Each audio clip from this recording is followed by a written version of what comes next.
సమయంలో మన మధ్యలో ఉన్నటువంటి సభ్యులు కొన్ని వచ్చేటప్పుడు చేయి మీద పడవలసిందిగా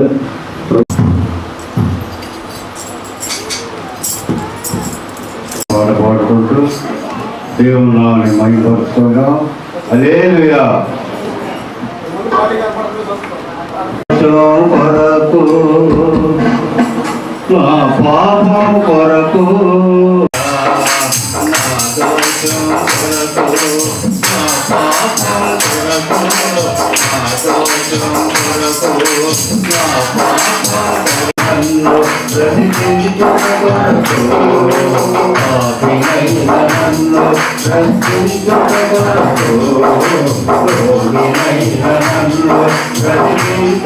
వైపు చూపుతూ దేవునికి లోపడాలి, దేవుణ్ణి ఆరాధించాలి. దేవుని నామాన్ని పరిశుద్ధముగా మన నోట నుండి వెలువడేలాగున మన ఆత్మను దేవుని ఆత్మతో ఐక్యం చేసుకోవాలి. దేవుడు ఆత్మ దేవుణ్ణి మనసులో తెచ్చుకొని ఆరాధన చేయడానికి ఇష్టపడదాం. నోరు తెరిచి మనసారా దేవుణ్ణి అడుగుదాం. స్తోత్రం ప్రభువా, స్తోత్రము నాయన, స్తోత్రం. స్తుతించడానికి ఇష్టపడదాం. స్తోత్రం, స్తోత్రం, స్తోత్రం, స్తోత్రం, స్తోత్రము నాయన. ఆరాధనకు యోగ్యుడుచున్నాము తండ్రి, ఆరాధనకు యోగ్యుడా. స్తోత్రము నాయన, స్తోత్రం, స్తోత్రం. తల్లి ఒడిలో పవలించి ఎవలేని తండ్రి ఒడిలోనే ఒదిగితినయ్యా. తల్లి ఒడిలో పవలించి ఎవలేని తండ్రి ఒడిలోనే ఒదిగితినయ్యా. ఒడిలోనే ఒదిగితినయ్యా. తండ్రి ఒడిలోనే ఒదిగితినయ్యా. స్తోత్రం. ఆమేన్, ఆమేన్. మంచి కాపరి, జీవ కాపరి, మంచి కాపరి, జీవ కాపరి. దేవుందరూ వెలిగారయ్యా. నా జీవితం కాలమంతా నీ నామము కాచెదను, నీ నామము కాచెదను.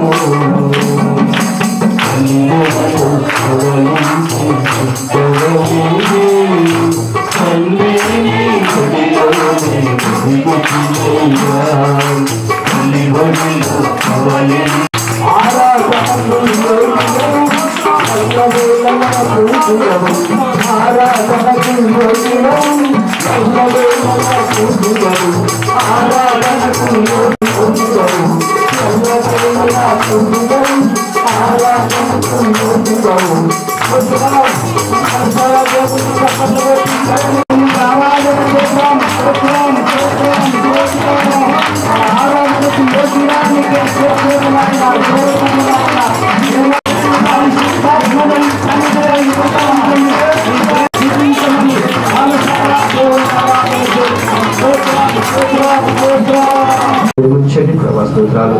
ఇంతవరకు మంచి పాటలు పడిన ప్రతి కూడా దీవించండి ప్రభా, బలపరచండి. ఇంకా నీ కృప బాహుల బిడ్డ మీద వచ్చిన స్తోత్రాలు. నీ కనిపించడానికి నాలుగు నీ సందులో తమ్ముడు రాజ్యంతో ప్రభా నేను మహిపరచుటకు మా సహాయం దయచేయమని ప్రార్థిస్తున్నాను. ఆరాధన చేసిన అందరికీ వందనాలు తెలియజేస్తా ఉన్నాం. రైతుల మరి ఈరోజు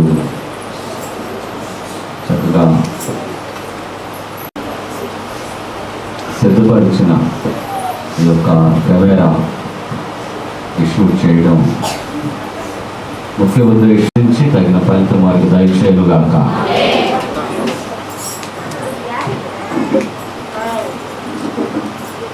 స్తోత్రం. అందరూ చెప్దాం హల్లెలూయా. ఈ ప్రత్యేకమైన సమయంలో యోహాను సువార్తలో ఒక చిన్న మాట. యోహాను పూట సందేశాన్ని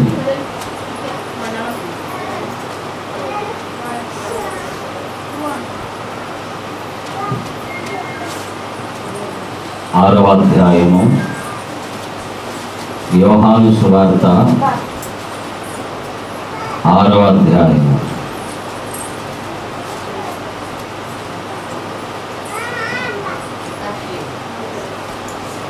బైబిల్ ఉన్న వారందరూ యోహాను సువార్త 6వ అధ్యాయంలోనికి వెళ్దాం.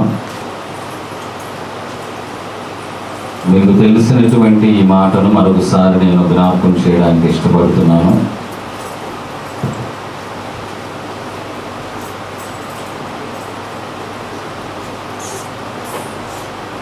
మెడబలిమి మరియమ్మ గారి కూతురు మేరీకి వాంతులు విరోచనాలు అవుతున్నాయి. ఇప్పుడు ఐసీలో ఉన్నారు. ఆమె కొరకు చిన్న ప్రార్థన చేద్దాం. దయచేసి అందరూ ఏకీభవించండి. కృపాసత్య సంపూర్ణడానికి వందనాలు, పరమ వైద్యుడానికి స్తోత్రాలు చెల్లిస్తున్నాం. ప్రభా, ప్రత్యేకమైన ఈ పునరుద్ధానకాల సమయంలో మెడబలిమి మరియమ్మ గారి కుమార్తెను ఆయా వాంతుల విరోచనాలతో హాస్పిటల్కు తీసుకువెళ్ళి ట్రీట్మెంట్ ఇస్తూ ఉన్నారు. ఐసీలో నుంచి ట్రీట్మెంట్ స్టార్ట్ చేశారు. ప్రభా, ఆ బిడ్డను మీ హస్తాలకు అప్పగిస్తున్నాను. ప్రభా, యేసుక్రీస్తు నామములో ఆ బిడ్డను మీరు ఇప్పుడే దర్శించుదురుగాక. మీ గాయపడిన హస్తము చేత ఆ బిడ్డను తాకి స్వస్థపరచుదురుగాక. ఆ బిడ్డకు క్షేమము, నెమ్మదిని, సమాధానం, ఆరోగ్యమునిచ్చి మరొక ఆదివారంలో నీ సన్నిధిలో సాక్షిగా నిలుపుతామని యేసయ్య పేరటి మనవులు సమర్పించి అడిగి పొంది ఉన్నాము తండ్రి. ఆమేన్. రండి, బైబిల్ గ్రంథంలో యోహాను సువార్త 6వ అధ్యాయము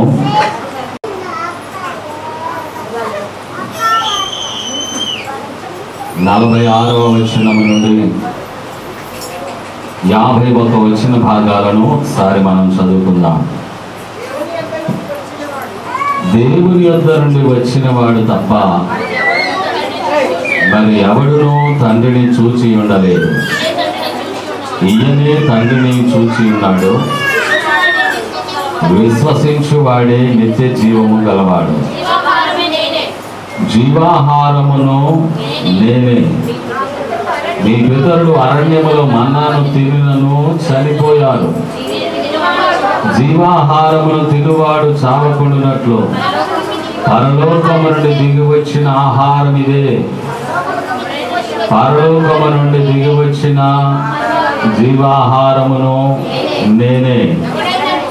ఎవడైనను ఈ ఆహారము భుజించితే వాడెల్లప్పుడూ జీవించును. మరియు నేనిచ్చు ఆహారము లోకమునకు జీవము కొరకైన నా శరీరమే అని మీతో నిశ్చయముగా చెప్పుచున్నాను. దేవునికి స్తోత్రం.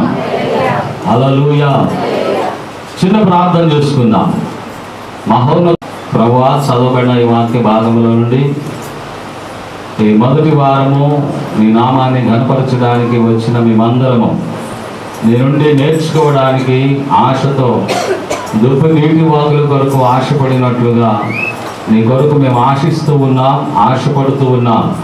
ప్రభా, నీ వాక్యమును మాకు తేటగా వివరించి బోధించి చక్కగా మేము వాక్యానికి బద్ధులమై వాక్యానుసారంగా జీవించి ఆ రీతిగా వాక్యములో ఉన్న సత్యాన్ని మా జీవితంలో క్రియల్లో కొనసాగించినట్లు సహాయం చేయండి.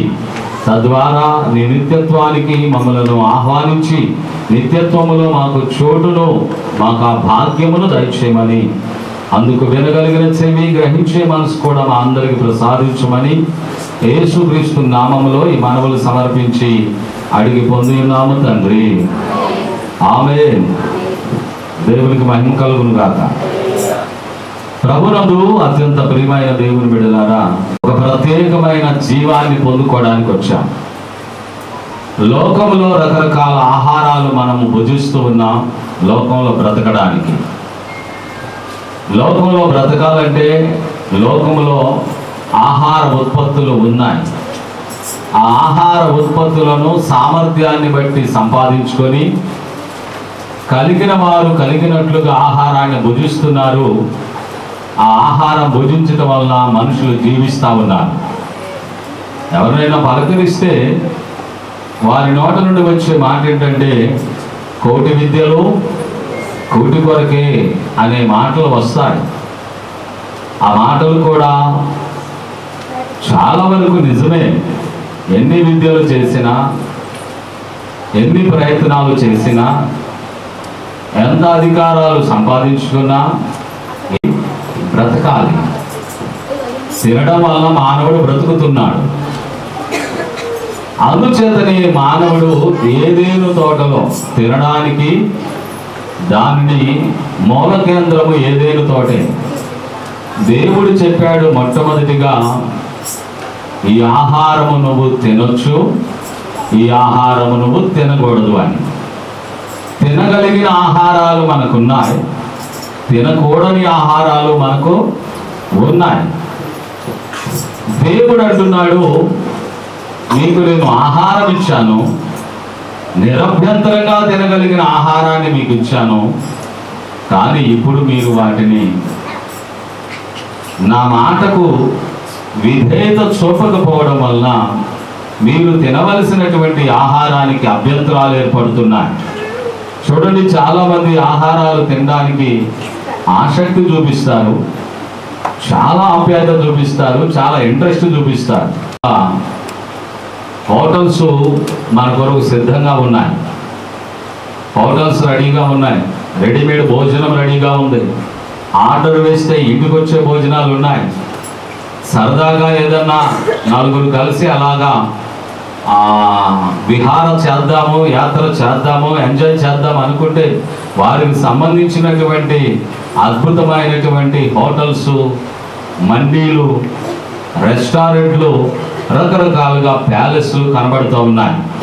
వీటన్నిటిలో భోంచేస్తున్నాడు మానవుడు తగిన స్థాయిని బట్టి. కానీ మానవుడు ఎందుకో ఆహారము తింటూ బ్రతకాలి అనుకున్నవాడు కొంతకాలానికి బ్రతకాలి అనుకున్న మానవుడే ఆ బ్రతుకును చాలించాల్సిన పరిస్థితి వస్తుంది. ఇది ఎప్పుడైనా గమనించారా? తినడం వల్ల బ్రతుకుతున్నాం అనుకుంటున్నాం, కానీ తినడం వల్ల తిని కొంతకాలం అయిన తర్వాత ఆ తిన్న ఆహారమే మనల్ని చంపేస్తుంది. తినాలని ఆశ ఉంటుంది, చనిపోబోయే ముందు మంచి భోజనం చేయాలని ఆశ ఉంటుంది, కానీ చనిపోకుండా ఆగలేకపోతున్నాడు. అందుకే దేవుడు మానవుడు చనిపోకుండా ఉండే భోజనం ఇవ్వాలి అని ఆశపడ్డాడండి. దేవుడికి స్తోత్రం చెప్దాం. మానవుడు చనిపోకూడదు. ఎందుకు చనిపోకూడదు అంటే, మానవుడు దేవుని పోలికలో, దేవుని స్వరూపములో దేవుడే నిర్మించాడు మానవుడిని. మానవుడు చనిపోకూడదు, చనిపోవడానికి దేవుడు చేయలేదు. మరి ఎందుకు చనిపోయాడు? మానవుడు దేవుని మాట దగ్గర తడబడ్డాడు. ఎలా? దేవుడు మొదట చెప్పాను, తినవచ్చు అన్న ఆహారం తినండి, తినకూడదు అన్న ఆహారాన్ని మానండి అని. కానీ దేవుడు ఏ ఆహారం అయితే తినవద్దు అని చెప్పాడో దానిని తిని మానవుడు మరణాన్ని తెచ్చుకున్నాడు. అర్థమైందా? తినవద్దు అన్న ఆహారాన్ని తిని మానవుడు మరణాన్ని తెచ్చుకోవడం వల్ల అదే మరణము ప్రపంచమంతా వ్యాపించిపోయింది. ఏదైతే తినవద్దు అంటున్నాడో దాన్ని తింటున్నాడు మానవుడు. ఇప్పుడు కూడా చూడండి, వైద్యులు మీకు చెప్తూ ఉంటారు, ఇది వద్దు అని, ఇది తినవద్దు అని. అవి మనం తింటూనే ఉంటాం. కారణం, మనం అక్కడికి వెళ్ళగానే మనకు నోరు ఊరుతూ ఉంది. కంట్రోల్ ఉండదు. నోటిని కంట్రోల్ చేసుకోలేం, తిండిని కంట్రోల్ చేసుకోలేం. తిండిని కంట్రోల్ చేసుకోకపోవడం వల్ల మానవుడు మరణాన్ని కొని తెచ్చుకుంటున్నాడు. దేవుడు గ్రహించి మానవునికి మరణము లేని భోజనం ఇవ్వాలి అని అనుకున్నాడు. కొంతకాలానికి దేవుడు పితరులను ప్రేమించి దేవదూతలు తినే భోజనం పెట్టాలి అనుకున్నాడండి. మీరు చావకుండా ఉండడానికి దేవదూతల భోజనం పెట్టాలి. భూమి మీద ఉన్న భోజనము వారు భుజించి మరణానికి గురవుతున్నారు, కానీ వారు బ్రతకాలి. అందుకని ఏం చేయాలి అనుకొని దేవదూతల భోజనం పెట్టాడు. దేవదూత భోజనం పెట్టినా వారు మరణించారు. దేవదూతల భోజనం పెట్టినా వారు మరణించారు. మీరు ఇది గ్రహించారా? దేవుని ఉద్దేశం ఏంటి? దేవుని ఉద్దేశం ఏంటి? మానవుడు మరణించకూడదు. మానవుడు తినే భోజనం వల్ల మరణం రాకూడదు. అందుకే దేవుడు ఏది తినాలో ఏది తినకూడదో చెప్పాడండి. దేవునికి స్తోత్రం కలుగును గాక. దానిని తిని మరణం తెచ్చుకున్నాడు. ఇది గుర్తుపెట్టుకోవాలి. మనం తినవద్దు అన్నది తినడం వల్ల మరణం వచ్చింది. తినవలసినది తినకపోవడం వల్ల కూడా మరణం వస్తుంది. ఏదేను తోటలో జీవవృక్ష ఫలాన్ని వాస్తవంగా దేవుడు కొంతకాలం దాచిపెట్టాడు. దాచిపెట్టడం వల్ల మానవుడు దాని కొరకు ఆతురత పడతాడేమో. కొంతకాలం వీరికి దాచిపెట్టాలి అనుకున్నాడు, దాని కొరకు కూడా ఆతురత పడతాడేమో, తొందరపడి తీసుకుంటాడేమో అని ఏదేలో నుంచి బయటకు పంపించాడు. ఈ మాట గుర్తుపెట్టుకోండి. దానిని ఈరోజు దేవుడు రిజర్వ్ చేశాడు. కొంతమందికి రిజర్వ్ చేశాడండి. దేవునికి స్తోత్రం కలుగును గాక. దేవుడు కొంతమందికి దానిని రిజర్వ్ చేశాడు. ఎవరికి దానిని ఇవ్వాలి అనుకున్నాడంటే, ఇప్పుడు నేను చెప్తున్నాను స్పష్టంగా ఒక్క మాటలో తేల్చి, ఎవరైతే నమ్మి బాప్తిస్మం పొంది దైవరాజ్య వారసత్వాన్ని సంక్రమించుకుంటారో వారికి ఆ భోజనం ఇవ్వడానికి జీవవృక్షాన్ని సిద్ధం. అది అందరూ తీసుకోగలిగింది కాదు. దానికి ఒక టైం ఉంది. దాన్ని తీసుకోగలిగిన టైం ఉంది. దేవుడు వచ్చి ఇది తినవద్దు అని చెప్పాడు. తినవద్దు అంటే నిరంతరము జీవించకూడదని కాదు అక్కడ దేవుని ఉద్దేశం. ఒక రోజు వస్తుంది, దానిని మీకు నేనే స్వయంగా వడ్డిస్తాను. దానిని మీరు భుజించండి. ముందుగానే తొందరపడకండి. దాని కొరకు మీరు ఆశించకండి. దేవునికి స్తోత్రం కలుగును గాక. హల్లెలూయా. మీకు ఆన్సర్ ఇస్తున్నాను. ఈ జీవవృక్ష ఫలమును మీరు తినకూడదు అన్నాడు. ఓకేనండి? జాగ్రత్తగా వినండి. ఎప్పుడు తినాలో దేవునికి తెలుసు, ఏ టైంలో తీసుకోవాలో దేవునికి తెలుసు, ఏది తినొచ్చో ఏది తినకూడదో దేవునికి తెలుసు. మనకి మన పిల్లలు ఏది తినాలో మనకు తెలీదా? రైజలా? మన పిల్లలకు మనము ఏ వయసులో ఏమి ఆహారంగా ఇవ్వాలో తల్లిగా నీకు తెలీదా? తల్లిగా చిన్న బిడ్డగా ఉన్నప్పుడు వానికి పాల లాంటిది, పాలు మాత్రమే అరుగుతాయి. అందుకని ఆ పసిబిడ్డకు నువ్వు పాలను అందిస్తావు. దేవునికి స్తోత్రం చెల్లిద్దాం. కాస్త ఎదిగిన తర్వాత ఆ బిడ్డకు ఆహారం అందిస్తావు. ఇంకాస్త ఎదిగిన తర్వాత ఆ బిడ్డకు బలమైన మాంసాహారం అందిస్తావు. ఒక తల్లిగా నీ బిడ్డకు ఏ టైంలో ఏ ఆహారం ఇవ్వాలో నీకు తెలిస్తే పరమ తండ్రికి ప్రైజలా మనకు ఏ టైంలో ఏ ఆహారం ఇవ్వాలో ఆయనకు తెలుసా లేదా? అందుకే దేవుడు అన్నాడు, ఇది తినబాకు, ఇప్పుడు అది నువ్వు తినే టైం ఉంది. ఆ టైం వచ్చినప్పుడు నేనే స్వయంగా నీకు అందిస్తాను అని దేవాది దేవుడు చెప్తే ఆ దయ్యం వచ్చి ఏం పర్లేదు ఇప్పుడు మీరు తినొచ్చు అని వారిని ప్రోత్సహించి దేవునికి వారిని దూరం చేసింది. అందుకే చావు మరణం మానవునికి వచ్చేసింది.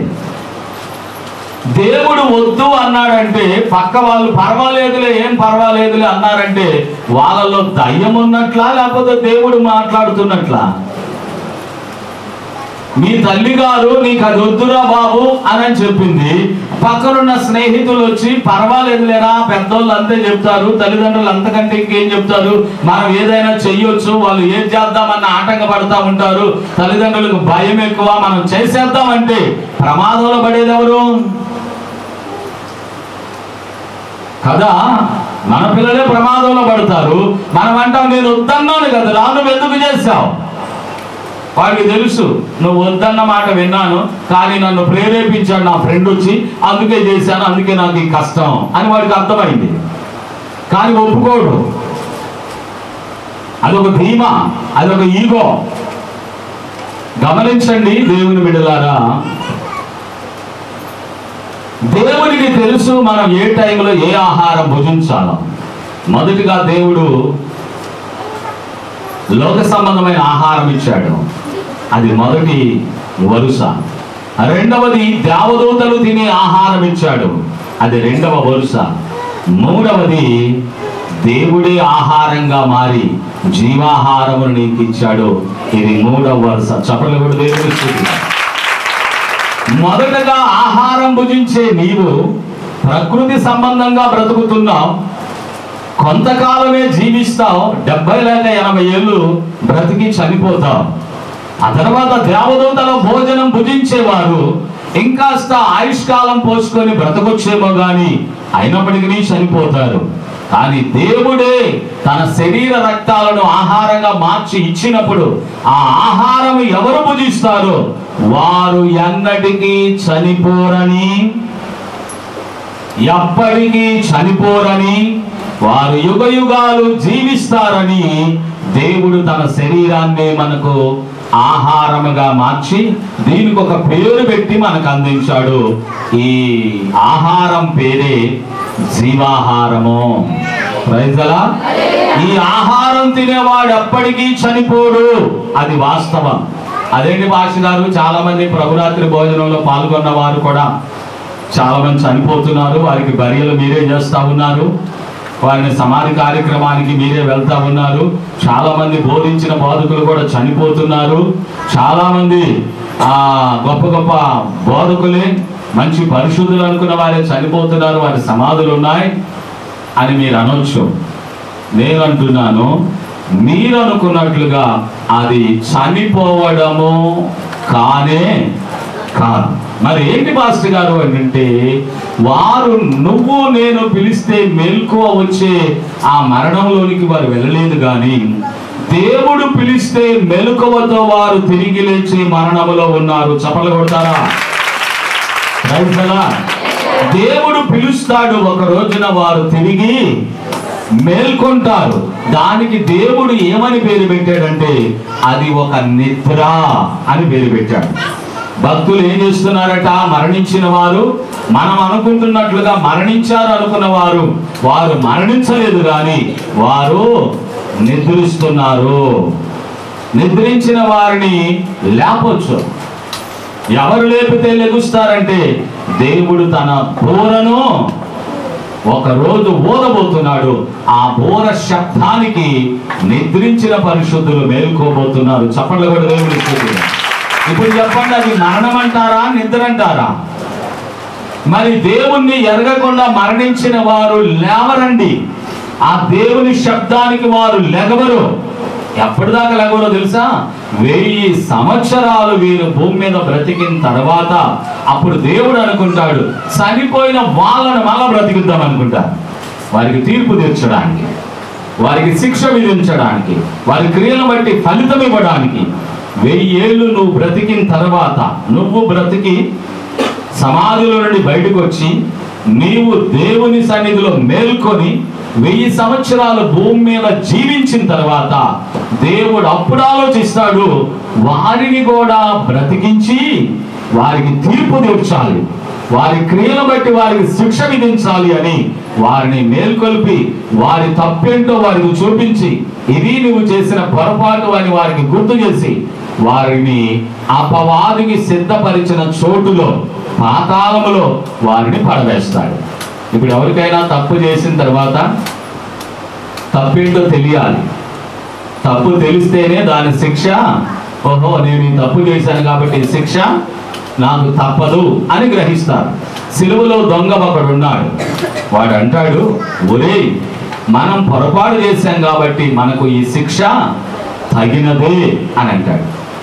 రెండో వాడికి ఆ జ్ఞానం రాలేదు. నువ్వు అనేక మందిని బ్రతికించి రక్షించావు కదా, నువ్వు కూడా నిన్ను రక్షించుకొని మమ్మల్ని కూడా రక్షించవచ్చు కదా అని రెండో వాడు అజ్ఞానంగా మాట్లాడుతున్నాడు. అతడు అంటాడు ఇంకొకడు, మనం తప్పులు చేశాం కాబట్టి తప్పుకు తగిన శిక్ష అనుభవిస్తున్నామురా అన్నాడు. వాడు ఇంకా చనిపోలేదు కాబట్టి దేవుడు వాడిని గుర్తించి వీడికి ఇప్పటికైనా జ్ఞానోదయమైందని చెప్పి వాడిని క్షమించినట్లుగా అక్కడ సందర్భాన్ని మనం చూస్తాం. దేవుడికి స్తోత్రం. కనుక ఇప్పుడు 3 రకాల భోజనాలు మన ముందున్నాయి. ఒకటి ప్రకృతి సంబంధమైన భోజనం, అది తినాలి, అది మానవుడు బ్రతకాలి. కానీ దానిలో నుండి ఒక సత్యాన్ని గ్రహించు, నీకు దేవదూతల భోజనం ఇచ్చాడు అని. దేవదూతల భోజనము దేవుని వాక్యమై ఉన్నది. Praise the Lord. అంతేకాదు దేవుడే ఆ భోజనంగా మారి తానే స్వయంగా భూలోకానికి వచ్చి జీవాహారంగా నీకు మారి నీవి ఆహారం తింటే ఇక చనిపోవు.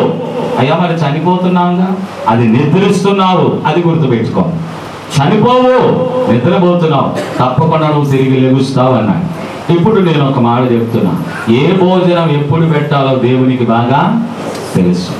నీకు ప్రకృతి సంబంధమైన భోజనం అనుగ్రహించేటప్పుడు దేవుడు నువ్వు చిన్నపిల్లవాడివి అనుకుంటున్నాను.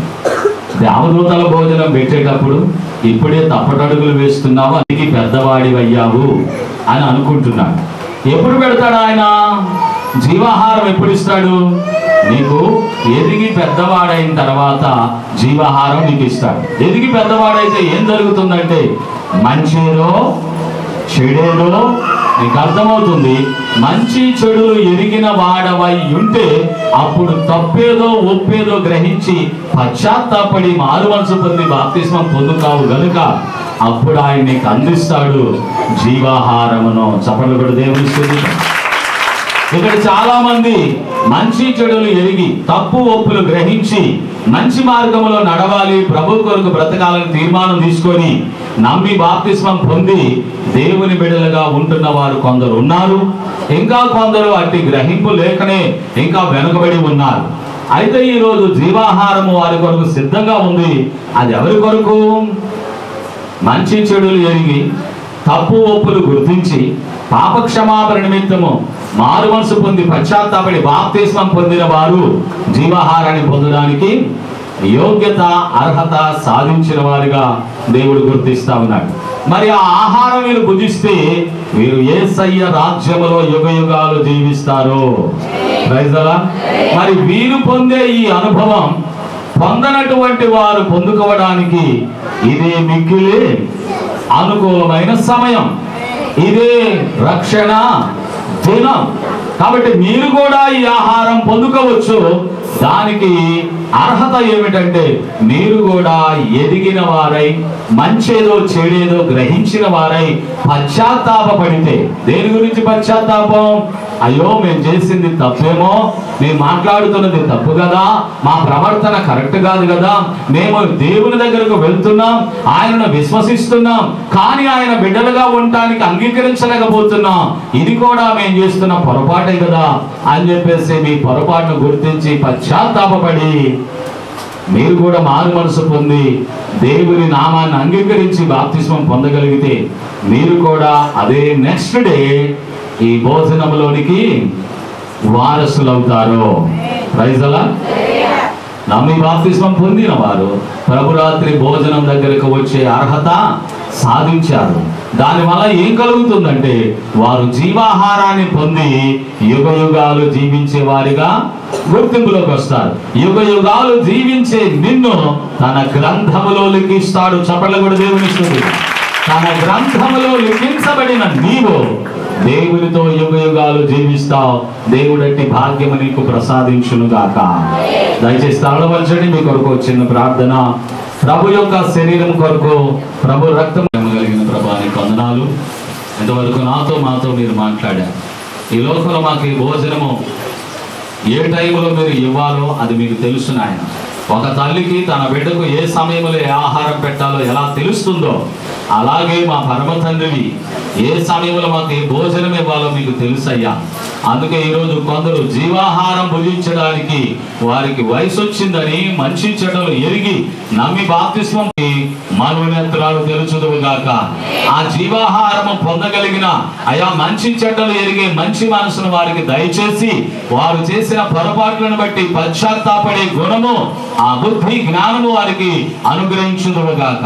నీ బిడ్డను దీవిస్తున్నాం, తప్పకుండా ఆశీర్వదించండి అయా. మరి రక్షణ పొందిన వారు నీ బల్ల దగ్గరికి వచ్చారు, వారికి మీ జీవాహారాన్ని పంచి వడ్డించమని యేసుక్రీస్తు నామమున అడుగుచున్నాము తండ్రి. మీరందరూ అలాగే సిద్ధపడి ఉంటే ప్రభు యొక్క శరీరము, ప్రభు యొక్క రక్తం మీ ఎదుకు వస్తుంది.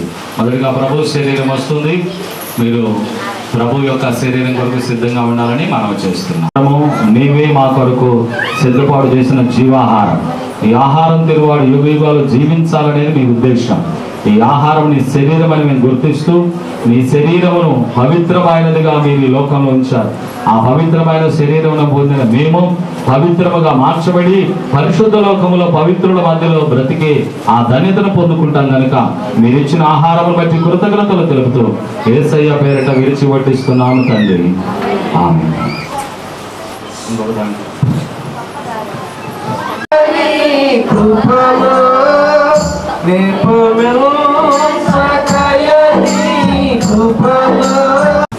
ఈ రక్తము నాయన మా కొరకు పరిశుద్ధమైన రక్తముగాను, అంతేకాదు ప్రభు ఆ కాలంలో గొర్రెల యొక్కయో మేకల యొక్కయో ఎడ్ల యొక్కయో రక్తము నా తండ్రి మనిషి పాపాలను కప్పివేసిందే కానీ కడిగి వేయలేదయ్యా.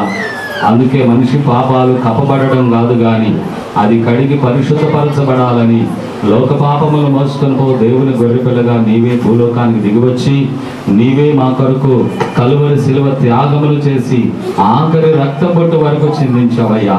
నీవు చిందించిన ఈ రక్తం మమ్మలను కడిగి పరిశుద్ధపరుస్తున్నందుకు నీకు స్తోత్రాలు తెలుస్తున్నాం. ఈ రక్తము మా జీవితాలను నీతిమంతుల వరుసలోకి తీసుకొస్తున్నందుకు స్తోత్రాలు చెల్లిస్తున్నాం. ఈ రక్తము ద్వారా సమస్త తెగులు మమ్మల్ని దాటిపోయేటందుకు మీరు అనుమతించినందుకు స్తోత్రాలు తెలుస్తున్నాం. ఈ రక్తం పరిశుద్ధతను ఇస్తున్నందుకు, నిత్య జీవాన్ని ఇస్తున్నందుకు కృతజ్ఞతలు తెలుపుతూ యేసయ్య పేరిట నీ బిడ్డలకు అందిస్తున్నాము తండ్రి. ఆమేన్. ప్రభు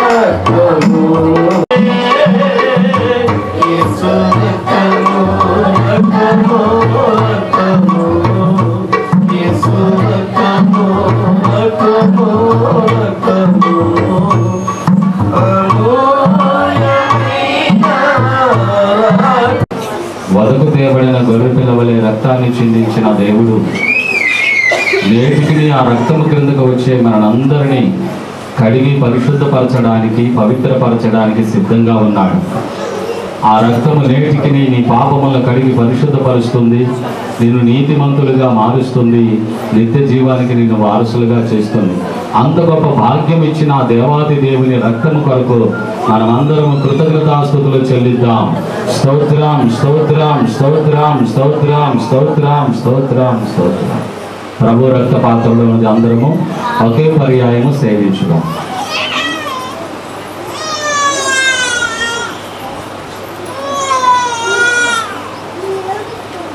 ప్రభు శరీరాన్ని, ప్రభు రక్తాన్ని ఇప్పుడు మీ శరీరంలో కలుపుకున్నారు. మీరు గ్రహించవలసిన సత్యం ఏంటంటే శరీరము ప్రభువుది, రక్తము ప్రభువుది. అది నీ శరీరంలోకి రాలేదు, నీ రక్తంలోనికి రాలేదు. అందలేదా? కుడి చేతులు చూపండి, మీ దగ్గరకు వస్తారు. ఇంకా అందని వాళ్ళు కుడి చేతులు చెప్పండి. ఒకటే మీకు కూడా రెండు.